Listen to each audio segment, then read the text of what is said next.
শৈশব, কৈশোর ও যৌবন পেরিয়ে একসময় উপনীত হতে হয় বার্ধক্যে। নিয়তির এই চরম বাস্তবতার সাক্ষী হতে হয় সবাইকে।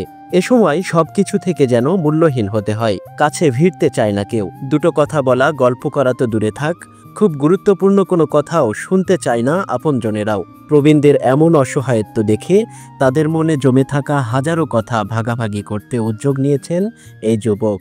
আমার ইচ্ছা এবং আমার স্বপ্নই হয়ে দাঁড়িয়েছে এই প্রবীণদের পাশে দাঁড়ানো।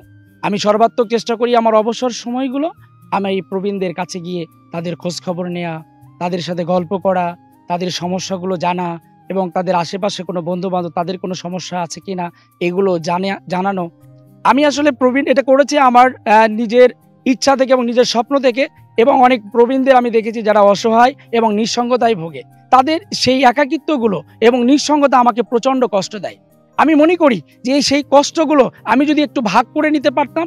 বগুড়ার শিবগঞ্জের কিচক এলাকার বেরপাতাইর গ্রামের আব্দুল হালিম, যে যুবক ঘুরে বেড়ান প্রবীণদের বাড়ি বাড়ি, দীর্ঘদিন যাবৎ নিজেকে নিয়োজিত রেখেছেন প্রবীণদের সেবায়। কিচক আইডিয়াল একাডেমি নামের একটি কিন্ডারগার্টেন স্কুলে শিক্ষকতা করেন আব্দুল হালিম। পাশাপাশি 2021 সালে প্রবীণদের সহায়তার জন্য প্রতিষ্ঠা করেন প্রবীণ কল্যাণ ফাউন্ডেশন নামের একটি সামাজিক সংগঠন।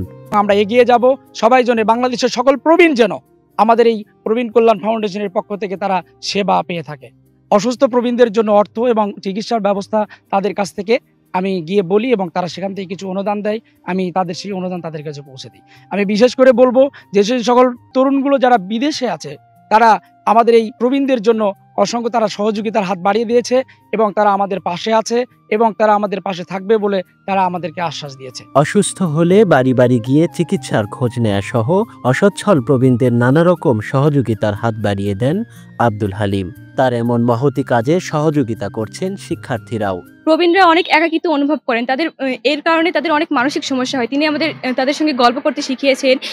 অন্তত প্রতিদিন না হলেও আমরা 15 দিন অথবা 1 মাস পর পর তাদের সঙ্গে দেখা করব, তাদের সঙ্গে গল্প করব, যাতে তারা মানসিক চাপ থেকে তারা রেহাই পান। তিনি আমাদের আরও অনেক সামাজিক কাজকর্ম অনেক যুক্ত থেকেছেন, আর তিনি আমাদের শিখিয়েছেন যে প্রবীণদের সেবা যত্ন করার জন্য। শুধু অন্য প্রবীণদেরই নয়, নিজের বাবা মার সেবা করে তাদেরও মন জয় করছেন এই যুবক। তাদের অর্থ দিতে না পারি, কিন্তু তাদের পাশে দাঁড়িয়ে যদি তাদের সাথে একটু কথা বলতে পারি, তাদের চোখ থেকে 2 ফোঁটা জল গড়বে, আর এই জলটা যদি আমি মুছে দিতে পারি, অনেক সময় তাদের মাথা থেকে যে ঘাম ঝরে, আমি যদি পারি আমি সেই মাথার ঘামগুলো যাতে মুছে দিতে পারি, আমি এইটুকু যদি করতে পারি, তাহলে সেটা আমার জন্য আত্মতৃপ্তি হবে। আর এই আত্মতৃপ্তি পূরণের জন্যই আমি প্রবীণ কল্যাণ ফাউন্ডেশন প্রতিষ্ঠা করেছি। প্রবীণ কল্যাণ ফাউন্ডেশনের মাধ্যমে অসহায় প্রবীণরা নবযৌবনের স্বাদ পাবে, নতুন করে স্বপ্ন দেখবে বেঁচে থাকার। এমন স্বপ্ন নিয়ে এগিয়ে যাওয়া আব্দুল হালিমের জন্য শুভকামনা জানিয়েছেন স্থানীয়রা। আব্দুল হালিম যেখানে থাকে আমাকে দেখাও করে, চাউল ডাল দেয়, টাকা পয়সা দেয়, সব দেয়, ওষুধ কিনে দেয়।